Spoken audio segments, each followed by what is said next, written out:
Halo, selamat pagi anak-anak semua dalam kondisi sehat kan? Minggu ini saya Bu Wiwi dan Bu Mariana dan ada Ko Hizki nanti akan menyampaikan firman, akan kembali mengajak anak-anak semua bersekutu memuji Tuhan. Nah, untuk itu silakan Bu Wiwi undang kalian semua untuk bangkit berdiri. Kita akan pujikan bersama-sama dalam nama Tuhan Yesus.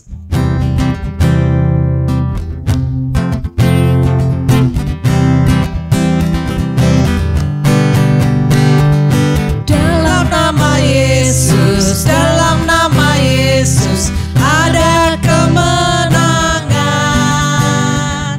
Dalam nama Yesus, dalam nama Yesus iblis dikalahkan. Dalam nama Tuhan Yesus siapa dapat melawan? Dalam nama Tuhan Yesus ada kemenangan. Dalam nama Yesus, dalam nama Yesus ada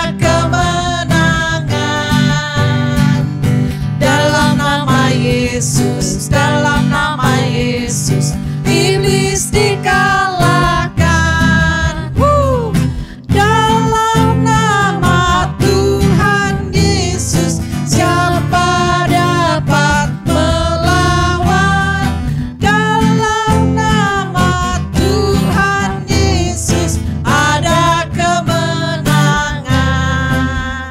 Amin. Dalam nama Tuhan Yesus ada kemenangan. Amin. Nah, anak-anak, mari kita semua menundukkan kepala, lipat tangan, kita akan berdoa. Yuk, kita berdoa.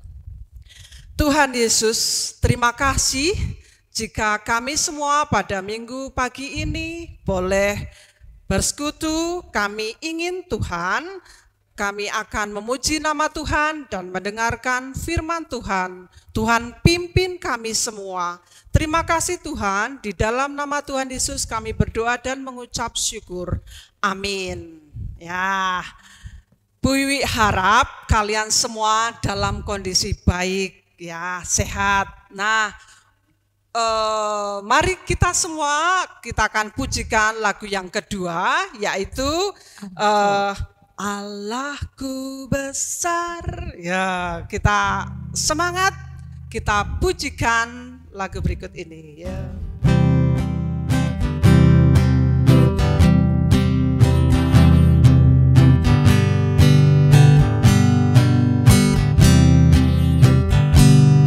Allahku besar, kuat dan perkasa, tiada yang mustahil bagi Dia. Allahku besar, kuat dan perkasa, tiada yang mustahil bagi Dia. Gunung miliknya, sungai miliknya, bintang-bintang ciptaannya. Allahku besar, kuat dan perkasa, tiada yang mustahil bagi Dia.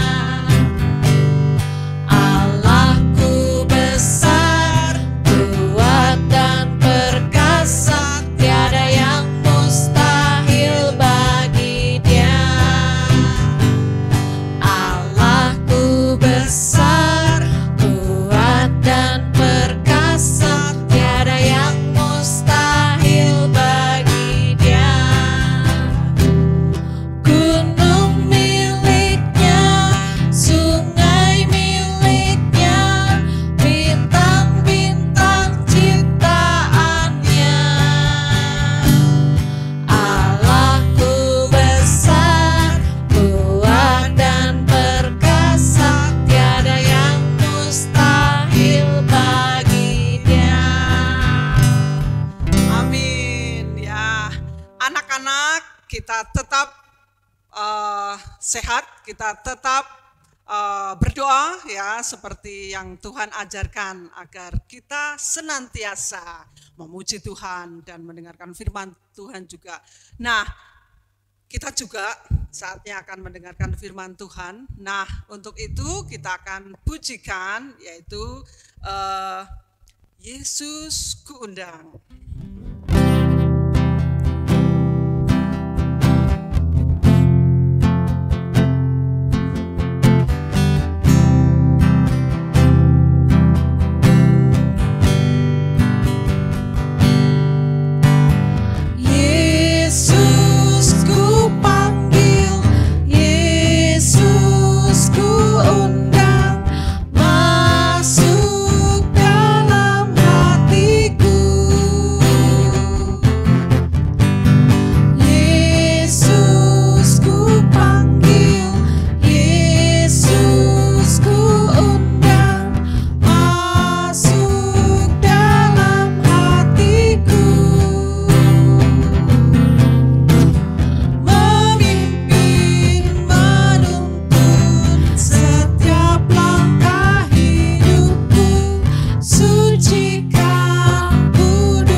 Membawakan firman buat anak-anak sekolah minggu kita.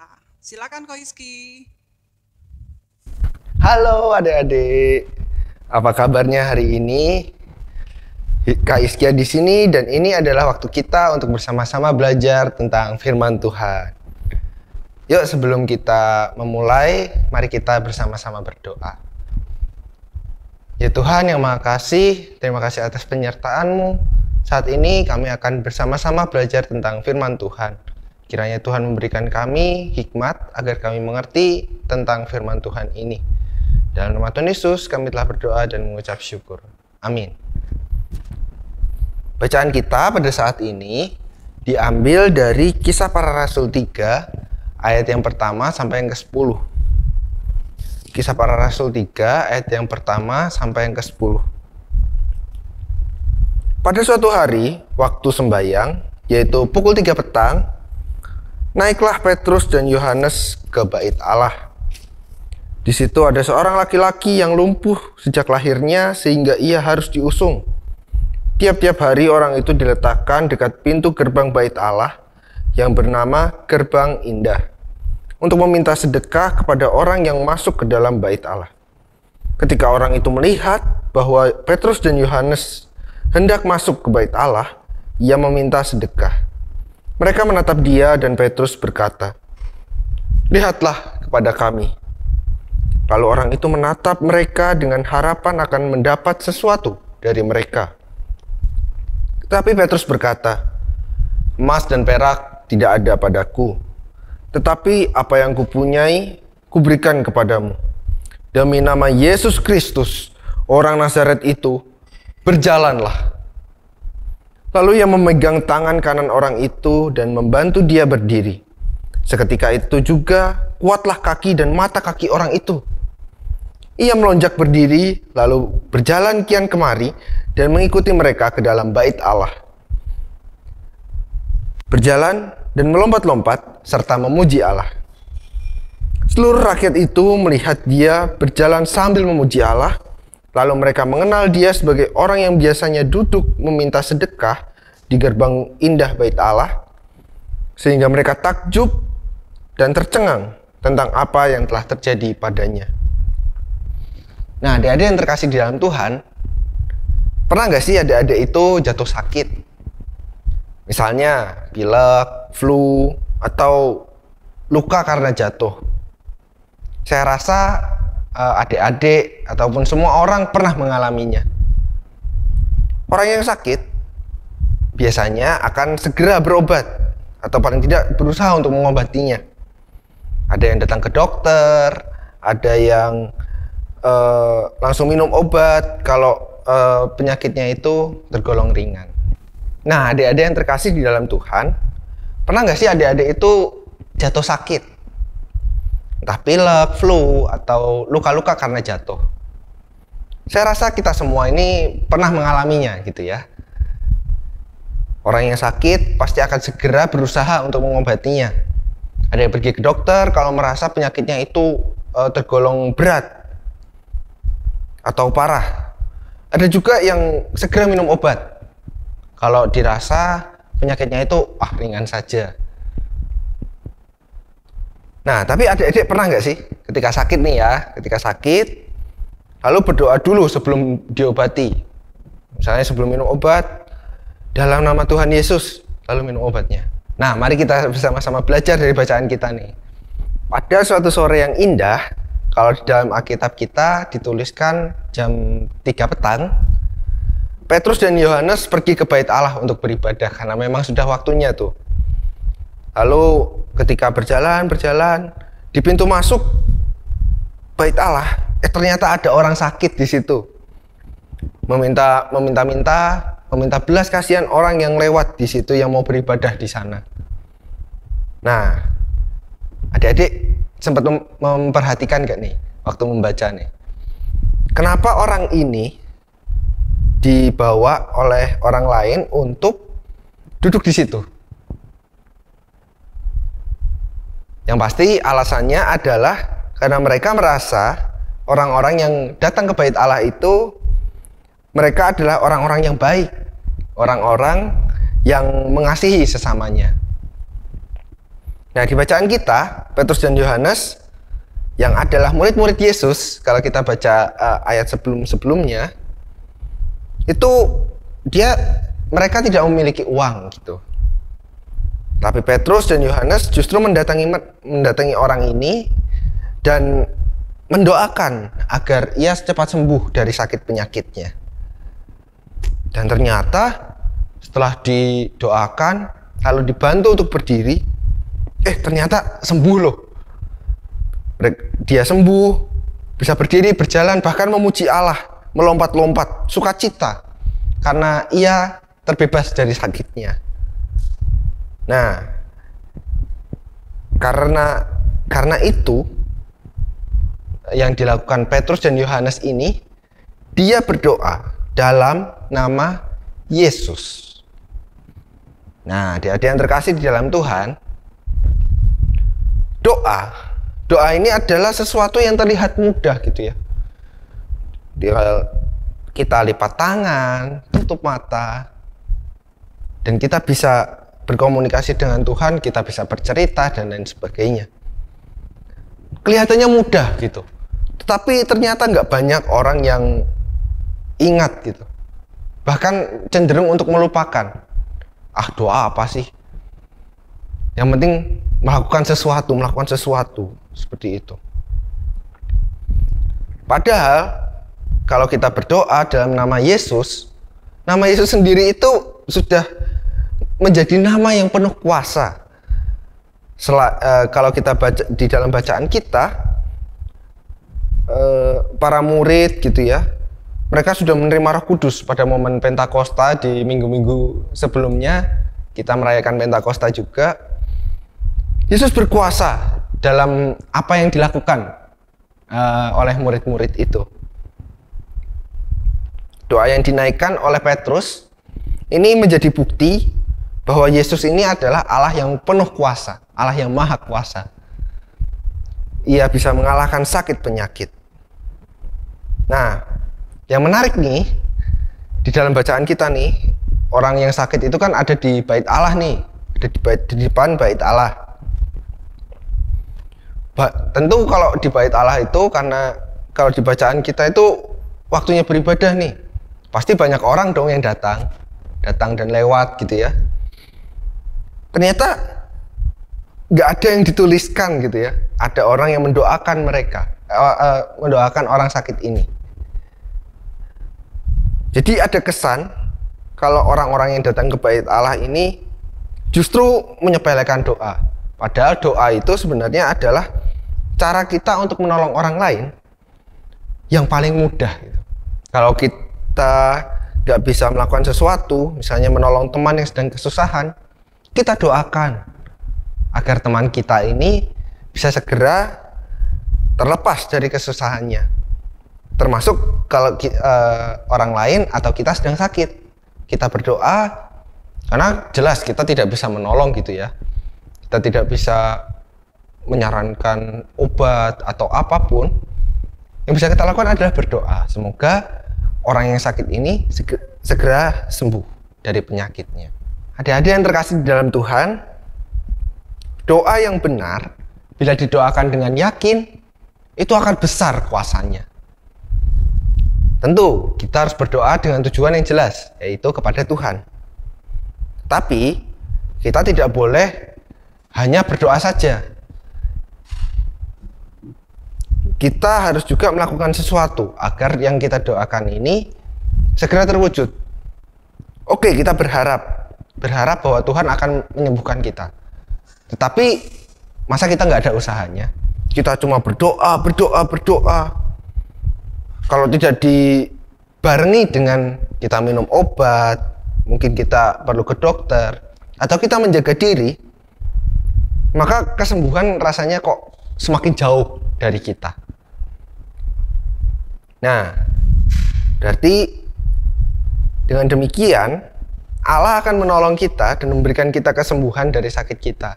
Jadi Allah yang menolong, kita menyambutnya dengan cara kita berobat, kita menjaga diri dan lain sebagainya.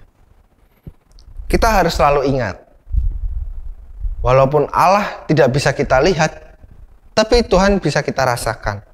Dan yang paling penting adalah ini nih, baca nggak ya? Tuhan tidak pernah tidur.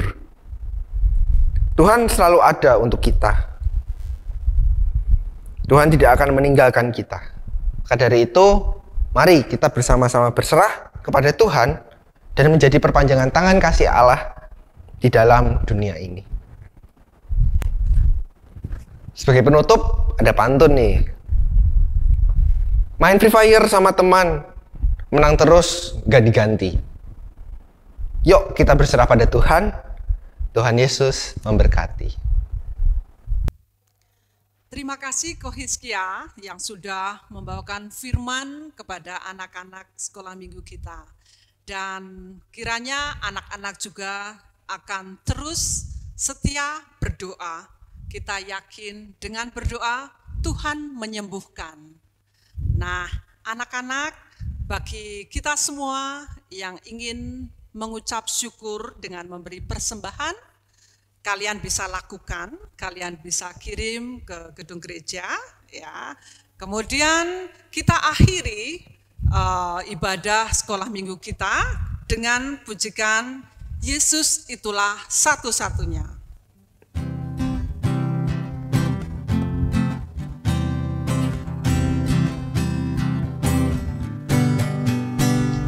Yesus itulah satu-satunya penolongku yang sungguh.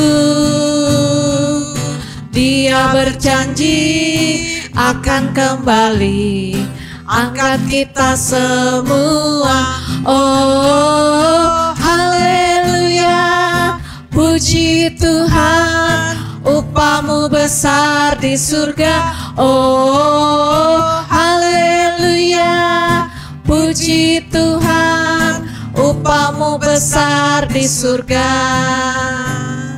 Yesus itulah satu-satunya penolongku yang sungguh. Dia berjanji akan kembali.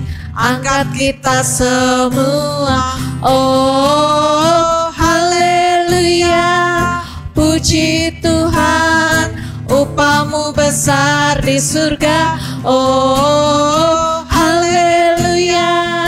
Puji Tuhan, upahmu besar di surga. Oke anak-anak, semua tetap sehat, tetap bersukacita. Sampai minggu depan. Tuhan berkati.